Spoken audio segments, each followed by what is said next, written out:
हमारे ज़िंदगी का सबसे बड़ा फ़ियर क्या है, डर क्या है? क्या मैं इसके लिए बना हूँ या नहीं? मैंने एनसीसी 64 यूपी बटालियन 2020 में जॉइन किया था। यही हमारा परेड ग्राउंड है जहाँ पहली बार हमारा फॉल इन हुआ था।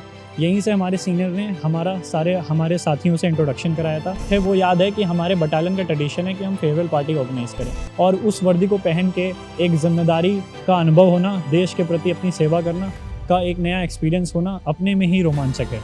नमस्कार, स्वागत है आपका पॉलिटिकोस में। मैं हूं आपके साथ ईशांक दीक्षित। आज हम एक ऐसे व्यक्तित्व से मिलाएंगे जिसकी यादें इस विश्वविद्यालय से ही जुड़ी हैं और ये अब जो परेड ग्राउंड देख रहे हैं इससे भी जुड़ी हैं। 2020 से 2023 के बीच बीकॉम के छात्र रहे हैं और उसके बाद एनसीसी कैडेट भी रहे हैं, यानी कि एनसीसी की भी तैयारी अभ्यास यहीं से किया है और विश्वविद्यालय से उनकी यादें बहुत पुरानी तो नहीं कह सकते, लेकिन 3 साल 4 साल पुरानी। तो उनका नाम है आदित्य प्रताप सिंह, जिन्होंने ओटीए यानी कि ऑफिसर ट्रेनिंग एकेडमी में ऑफिसर के तौर पर सिलेक्शन हुआ है। आखिर अब उनसे जान लेते हैं किस तरीके से ये प्रोसेस रहा है और किस तरीके के ये सिलेक्शन है और ऑफिसर्स ट्रेनिंग सेंटर के बाद किस पद पर उनकी नियुक्ति होगी। तो मेरे साथ आप मौजूद हैं, आपका बहुत बहुत स्वागत। धन्यवाद। मेरा नाम आदित्य प्रताप सिंह है। तो इसका सिलेक्शन प्रोसेस ये है कि इसके लिए आपको कंबाइंड डिफेंस सर्विसेज एग्ज़ाम होता है जो आपको क्रैक करना होता है। ये एग्ज़ाम यूपीएससी कराता है और इस एग्ज़ाम को निकालने के बाद आप सर्विस सिलेक्शन बोर्ड द्वारा ऑर्गेनाइज इंटरव्यू में अपीयर होते हो, जो कि 5 दिन का होता है। इस इंटरव्यू को निकालने के बाद आपका मेडिकल्स होता है। मेडिकल्स के बाद आपकी मेरिट लिस्ट आने के बाद ये डिसाइड होता है कि आप ट्रेनिंग एकेडमी तक जा रहे हो या नहीं। तो उसके तौर पे अब मेरा सिलेक्शन प्रॉपर कंप्लीट हो गया है। तो अब मैं ऑफिसर्स ट्रेनिंग एकेडमी ज्वाइन करने के बाद वहाँ की 11 महीने की ट्रेनिंग पूरी करने के बाद लेफ्टिनेंट के पद पर चयनित होंगे। ठीक है, आपने जैसा बताया कि आप लेफ्टिनेंट के पद पर चयनित होंगे, आप पहली बार वर्दी पहनेंगे, उस पल को कैसे बयां करना चाहिए? जी देखिए, हमेशा एक एनसीसी कैडेट और एक डिफेंस एस्पिरेंट का सपना होता है कि वो ऑलिव ग्रीन पहने, स्पेशली अगर वो आर्मी के लिए एम कर रहा है। तो ये सपना अपने में सिलेक्शन होना, एक सपने का साकार होना है और उस वर्दी को पहन के एक जिम्मेदारी का अनुभव होना, देश के प्रति अपनी सेवा करना का एक नया एक्सपीरियंस होना अपने में ही रोमांचक है। वो वर्दी पहन के मैं अपने सपने को पूरा समझूंगा और अपने देश के लिए पूरी निष्ठा से सेवा करूंगा। विश्वविद्यालय का ये परेड ग्राउंड है, इसकी कुछ यादें जो आप एनसीसी के समय आप जब कैडेट थे उस वक्त से जुड़ी हो, उसका अनुभव साझा करना चाहते हैं, कुछ यादें। जी, मैंने एनसीसी 64 यूपी बटालियन 2020 में ज्वाइन किया था। यही हमारा परेड ग्राउंड है जहाँ पहली बार हमारा फॉल इन हुआ था। यहीं से हमारे सीनियर ने हमारे साथियों से इंट्रोडक्शन कराया था। यहीं से हमारी ग्रूमिंग चालू हो गई थी, जिसने आज मुझे इस लेवल तक पहुँचाया है। इसी ग्राउंड के बेसिस पे हमने पहले ड्रिल सीखी थी, राइफल ड्रिल सीखी थी। हमने गार्ड ऑफ ऑनर दिया था वाइस चांसलर को यूनिवर्सिटी ऑफ लखनऊ के, और यहीं से हमारा काफ़ी स्पीच ओरिएंटेशन एंड ओरेटिंग स्किल्स मेरी भी यहाँ पे डेवलप हुई है। हमने नुक्कड़ नाटक जैसे प्रोग्राम भी यहाँ ऑर्गेनाइज़ किए हैं। आपका 3 साल का अनुभव 2020 से 23 के बीच, उस अनुभव में विश्वविद्यालय की जो यादें होती हैं लोगों को याद रहती है, तो ऐसा कोई याद जो आपको बहुत ज़्यादा विचलित करता हो या कुछ ऐसा कि आप उसको लगातार याद करते हो, अरे वो दिन एक था? जी देखिए, जैसे कि लखनऊ विश्वविद्यालय से मैं बीकॉम कर रहा था और एनसीसी का 64 बटालियन का मैं कैडेट हूँ। तो जो यादें जो एकदम ही मेरे अटैच है वो याद है कि हमारे बटालियन का ट्रेडिशन है कि हम फेयरवेल पार्टी ऑर्गेनाइज़ करें। तो ये फेयरवेल पार्टी ऑर्गेनाइज़ करना, जब हम अपने सीनियर्स को फेयरवेल पार्टी देते हैं तो उसमें हर जूनियर कैडेट का पूरा योगदान होता है और मैं अपने एनसीसी बटालियन का जूनियर अंडर ऑफिसर भी था। तो हमारा दायित्व था इस पूरे इवेंट को ऑर्गेनाइज़ करना। और एक उससे भी बड़ी रोमांचक याद है, वो है हमारा फूड फेस्ट। हमने यहीं शिवाजी पार्क में फूड फेस्ट ऑर्गेनाइज़ कराया था, जो बहुत सक्सेसफुल हुआ था। उसका वाइस चांसलर द्वारा और इवन हमारे कमांडिंग ऑफिसर द्वारा बहुत ज़्यादा कॉम्प्लीमेंट मिला था उस इवेंट को, और वहीं से हमारे लिए वो बहुत यादगार हो गया। ओटीए जाने से पहले ऑफिसर ट्रेनिंग सेंटर एकेडमी क्या कुछ तैयारियां हैं, मानसिक, शारीरिक या किसी भी तरीके की क्या कुछ तैयारियां आप कर रहे हैं? जी, ओटीए जाने से पहले तो हमारी तैयारी तो बेसिकली इंटरव्यू में सिलेक्शन आने के बाद ही से चालू हो जाती है। लेकिन अब एकेडमी जाने के लिए ऐसी एज सच तैयारी तो कुछ नहीं है, लेकिन हाँ, मेंटली फिजिकली आपको स्ट्रांग होना है, क्योंकि आप एक नए ट्रेनिंग और नए वातावरण में जा रहे हो। और चेन्नई का भी वेदर काफ़ी उमस भरा और गर्मी भरा रहता है। तो बस हमारा प्रयास यही रहता है कि हम अपने आप को फिजिकली और मेडिकली हेल्दी रखें कि हमें आगे चल के कोई कठिनाइयों का सामना ना करना पड़े। सीडीएस की तैयारी करते समय ऐसा कोई मोड़ आया हो जो आपको लगा हो आदित्य अब नहीं हो पाएगा, लेकिन फिर भी आपने उसके बाद अपने आप को संभाला हो, ऐसा कोई? जी, मूड आया था जब मैंने पहला अटेम्प्ट दिया था अपना सीडीएस का ही। मैं कॉन्फ्रेंस आउट हो गया था बैंगलोर में। उस समय मैं एकदम निराश था क्योंकि सीडीएस का एग्ज़ाम निकालना अपने आप में ही बहुत मेहनत का काम होता है, क्योंकि यूपीएससी ऑर्गेनाइज़ कराती है, तो एग्ज़ाम के लिए आपको काफ़ी डेडिकेशन देना पड़ता है। इस एग्ज़ाम को जब निकालने के बाद आप एसएसबी इंटरव्यू के लिए अपीयर होते हो, आप 5 दिन के प्रोसेस को भी पूरा देखते हो, पूरा टेस्ट देते हो, बट फिर भी आपका सिलेक्शन नहीं होता और आप फिर इंट्रोस्पेक्शन में जाते हो कि कहाँ कमी रह गई। वहाँ पे आपको लगता है कि क्या मैं इसके लिए बना हूँ या नहीं।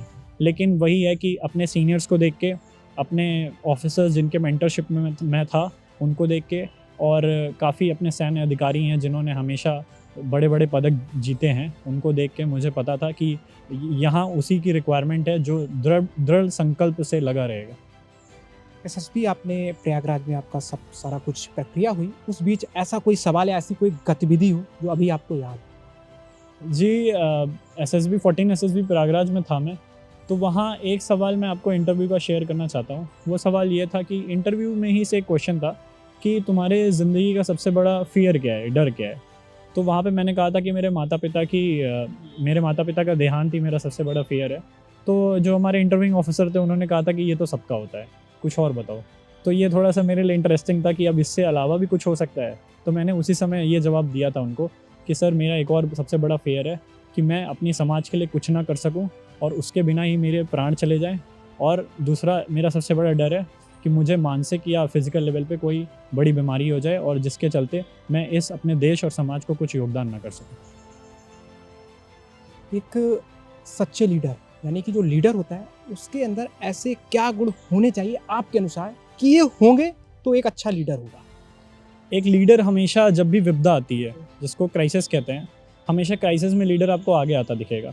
कोई भी सिचुएशन ले लीजिए, कोई भी पद ले लीजिए, जब कभी भी क्राइसिस हो, और लीडर अगर मैं पर्टिकुलर डिफाइन करूँ तो लीडर वो होता है जो छोटे से छोटा काम भी जब ज़रूरत पड़े तो उसको बिना शर्माए, बिना हिचकिचाए कर ले पूरा। वही लीडर है जो एकदम बेसिक से लेकर एकदम हाई अपने लेवल के, अपने फील्ड के काम को जानता है और वो हर किसी को गाइड कर सकता है और हर किसी को मोटिवेट कर सकता है और खुद भी मोटिवेट रह सकता है। हर किसी के जीवन में या कहीं भी कोई भी काम करने जाता है तो अनुशासन की एक अलग प्रक्रिया होती है, और जो अनुशासन अपने आवश्यक मानता है, अनुशासन एक ऐसी प्रक्रिया है कि हर व्यक्ति, जैसे आज क्रिकेटर ही हो, उसको भी अनुशासन का पालन करना ही पड़ता है। अनुशासन का अगर सही शब्दों में अर्थ समझा जाए आपसे तो क्या होगा? अनुशासन को मैं एक और चीज़ से रिलेट करता हूँ, वो है कमिटमेंट। कमिटमेंट आपका अपनी तरफ, आप अपने काम को लेके कितना सीरियस हो। हर किसी के घर में समस्या आती है, हर किसी के जीवन में कॉलेज से रिलेटेड, पढ़ाई से रिलेटेड समस्याएं आती हैं, फाइनेंशियली भी समस्या आती है। बट वही है कि आपने अगर दृढ़ संकल्प किया है कि आपको ये चीज़ करना है तो आप उसके लिए समय निकालोगे। मैंने बहुत से लोगों को देखा है कि वो दिन भर काम करते हैं, वो बहुत प्रयास करते हैं इवन, लेकिन तब भी वो रात में समय निकाल लेते हैं अपनी पढ़ाई के लिए। तो समय निकालने के लिए इंसान को एक अपना पर्टिकुलर टाइम निर्धारित और टारगेट डेली निर्धारित करना चाहिए। उस टारगेट को अचीव करने के लिए उसको थोड़ा सा भी 5 मिनट भी निकाल के उसको अचीव करने की कोशिश करनी चाहिए। आप किसी स्कूल में बुलाए जाते हैं, आमंत्रित किए जाते हैं, आप बच्चों को कैसे प्रेरित करेंगे और उस बीच आप बच्चों को क्या कहना चाहेंगे, क्या संदेश देंगे? पहले तो मैं बच्चों को लीडरशिप बताऊंगा। लीडरशिप में पहली चीज़ मैं स्कूल में बच्चों को ये बोलूँगा कि जो एक्टिविटीज़ आपको मौका मिल रहा है पार्टिसिपेट करने का, आप उसमें करो। चाहे वो डिबेट कंपटीशन है, चाहे वो स्पोर्ट्स है, कोई भी एक्टिविटीज़ आपको मिल रही है, आप सब में पार्टिसिपेट करो। इससे होता क्या है, आपको पता लगता है कि आपकी कितनी क्षमता है और आपको मैनेजमेंट स्किल आपकी डेवलप होती है, जो कि बहुत रिक्वायर्ड है एक लीडर बनने में। उससे क्या होगा कि आपको पता है कि आपको अपनी पढ़ाई को कब प्रायोरिटी देना है और अपने अदर काम को कब प्रायोरिटी देना है। जैसे मेरा बचपन हमेशा रहा है, मैं एक नेशनल स्विमर भी हूँ और मैं डिबेट्स में भी पार्टिसिपेट किया हूँ। मैंने एनसीसी में भी स्पीचेस में मेडल जीते हैं और स्पोर्ट्स में भी एक्टिव रहा। पढ़ाई का भी आपके पास एग्जाम्पल है। तो उन सब के चलते मेरी जो कहते हैं मल्टीपल पर्सनालिटी और जो मल्टीपल टास्क करने की एबिलिटी होती है वो आपकी डेवलप हो जाती है। तो मैं बच्चों को यही कहूँगा कि फ़र्स्ट ऑफ ऑल आपको जो भी अपॉर्चुनिटी मिल रही है उसको आप अवेल करो। ठीक है, जैसा आपने बताया, तो अब अंतिम मोड की ओर बढ़ते हैं और आपसे ये सवाल करना चाहेंगे, आपका ये चयन हुआ, इसके पीछे आप सबसे ज़्यादा श्रेय किसको देना चाहेंगे? जी, मेरा चयन के पीछे सबसे बड़ा अगर एक श्रेय दूंगा तो मैं अपने दादाजी को दूंगा। मेरे दादाजी बहुत बड़े पद से अभी उनकी डेथ हो गई, उनका डिमाइस हो गया है 2023 में ही। वो भारतीय जनता पार्टी से विधायक रहे हैं बहराइच से। तो सबसे बड़ा श्रेय उनको जाता है, क्योंकि बचपन से मैंने उनकी डेडिकेशन और उनके काम करने के लिए, पब्लिक सर्विस के लिए जो डेडिकेशन देखा वहीं से। और मेरे बाबा ने एक बार मुझसे कहा भी था कि बेटा, बाबा का नाम आगे बढ़ाने वाला पोता ही होता है।